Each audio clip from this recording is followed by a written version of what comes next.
अगदी वर्षभर लाल तिखटचा रंग तसाच टिकून राहील आणि त्याला जाळीसुद्धा लागणार नाही.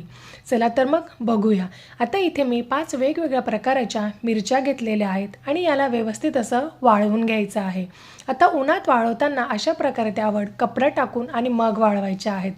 आता इथे मी कमी गॅसवर खालीवर करून या मिरच्या एकसारख्या भाजून घेणार आहे. भाजताना खूप काळ्या करायच्या नाही आहेत, नाहीतर त्याचा लाल तिखटचा रंग देखील बदलतो. आता हे सर्व मिरच्या अशाच प्रकारे मी इथे भाजून घेतलेल्या आहेत आणि त्याचा रंग बदलू दिलेला नाही आहे. आता यात मीठ आणि तेल टाकून हे व्यवस्थित असं कांडपेंत्रातनं मी दळून आणलेलं आहे मिरच्या जास्त असल्यामुळे. आता या व्यवस्थित अशा जाड गाळणीत गाळून घ्यायच्या आहेत, जेणेकरून त्यात जर गुठळ्या असतील तर त्या मोडतील आणि अशा प्रकारे एकसारखी आपल्याला आता ही मिरचीची पावडर हवाबंद काचेच्या बरणीत भरून ठेवायचं आहे आणि त्यात हिंगाचा खडा ठेवायचा आहे.